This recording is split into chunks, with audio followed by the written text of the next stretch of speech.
सुरजनपुर नाम के एक गांव में मोहन नाम का एक नौजवान नाविक रहता था। सुरजनपुर गांव की सीमा में आने जाने के लिए लोगों को नाव का ही सहारा लेना पड़ता था। मोहन एक सीधा साधा नाविक था। उसके परिवार में उसकी पत्नी और उसकी बूढ़ी माँ रहती थी। मोहन बेहद गरीब था और उस पर गांव के लगभग सभी लोगों का कर्ज चढ़ा हुआ था। एक दिन मोहन अपनी नाव के पास पहुंचा ही था कि तभी गांव का सेठ लालचंद कुछ लोगों के साथ वहां आ गया। बस मोहन, अब बहुत हो गया। 6 महीने हो गए मुझे बेवकूफ बनाते हुए। आज मैं अपने पैसे लेकर ही जाऊंगा, समझा? मोहन हाथ जोड़कर बोला। सेठ जी, बस कुछ दिनों की मोहलत और दे दीजिए। आप जानते हैं इस समय धंधा कितना खराब चल रहा है। लालचंद गुस्से में बोला। धंधा खराब नहीं चल रहा। सच तो ये है कि तू मेरे पैसे देना ही नहीं चाहता। या टूरिस्टों की भीड़ लगी रहती है, फिर तेरा धंधा कैसे खराब हो सकता है? मोहन बोला। सेठ जी, गांव वाले जानते हैं कि मैं कितनी मेहनत करता हूँ। बड़ी मुश्किल से पैसे जोड़ता हूँ, लेकिन किसी ना किसी वजह से खर्च हो जाते हैं। लालचंद हंसते हुए बोला, सुना तुम लोगों ने? इसे खुद नहीं पता कि इसके पैसे कहाँ खर्च हो जाते हैं। मोहन बोला, मेरे घर में मेरी पत्नी और मेरी बूढ़ी माँ रहती है। लालचंद बोला, मुझे तेरे घर वालों से क्या मतलब? मुझे तो अपने पैसे चाहिए। पूरे गांव से तूने कर्ज ले रखा है और किसी का पैसा नहीं लौटाया। मोहन बोला, बस थोड़ी मोहलत और दे दीजिए सेठ जी। इतना। लालचंद बोला, ठीक है, लेकिन सिर्फ 10 दिन। अगर 10 दिन में पैसे नहीं मिले तो मैं तेरा घर छीन लूंगा। ये कहकर वह वहां से चला गया। शाम को जब मोहन घर पहुंचा तो उसकी पत्नी राधा बोली, आज तुम्हें ढूंढते हुए गांव के कई लोग आए थे। बहुत देर तक इंतजार किया। मोहन बोला, वांग नाम किसकी बात कर रही हो?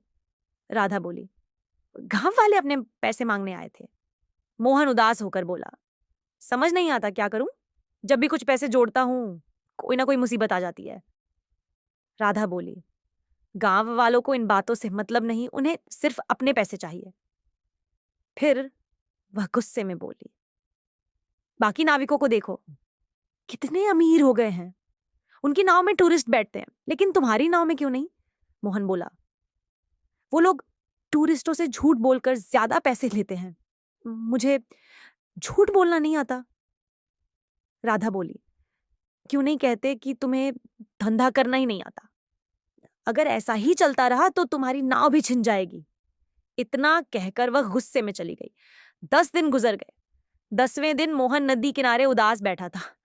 तभी लालचंद वहां आ गया। आजा, आखिरी दिन है मोहन। शाम को मैं तेरे घर आऊंगा। पैसे तैयार रखना, नहीं तो घर खाली कर देना। लालचंद चला गया। मोहन उदास होकर दूसरी नावों को देखने लगा जिनमें टूरिस्ट बैठे थे। तभी उसके कानों में एक बूढ़े आदमी की आवाज पड़ी। बेटा, क्या तुम मुझे उस पार छोड़ सकते हो? मोहन बोला, बाबा, 200 रुपए लगेंगे। बूढ़ा बोला, मैंने सुना है तुम बूढ़ों से पैसे नहीं लेते। मोहन बोला, सही सुना है। लेकिन इस समय मैं बहुत परेशान हूं। बूढ़ा बोला, मेरे पास पैसे नहीं है। मोहन कुछ देर चुप रहा, फिर बोला, बैठ जाइए बाबा, मैं आपको छोड़ देता हूं। बूढ़ा मुस्कुराकर नाव में बैठ गया। जब नाव नदी के बीच पहुंची तो बूढ़ा बोला, बस बेटा, मुझे यहीं उतार दो। मोहन हैरान हो गया। यहाँ? यहाँ तो सिर्फ पानी है।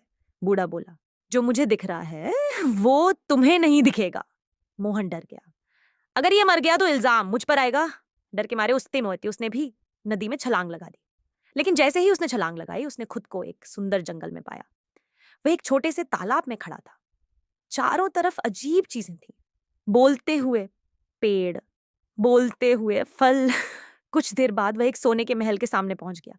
अचानक पीछे से किसी ने उसके कंधे पर हाथ रखा। वह वही बूढ़ा था, लेकिन अब वह एक राजकुमार बन चुका था। राजकुमार बोला, तुम पृथ्वी पर नहीं हो, ये एक जादुई दुनिया है। वह उसे एक जगह ले गया जहां सोने के सिक्कों का ढेर लगा हुआ था। ये सब तुम्हारा है, जितना चाहो ले जाओ, लेकिन एक शर्त है, इस जगह का राज किसी को मत बताना। अगर तुमने यह राज खोल दिया तो यह रास्ता हमेशा के लिए बंद हो जाएगा। मोहन ने हामी भर दी। उस दिन के बाद मोहन ने थोड़ा थोड़ा सोना बेचकर सबका कर्ज चुका दिया।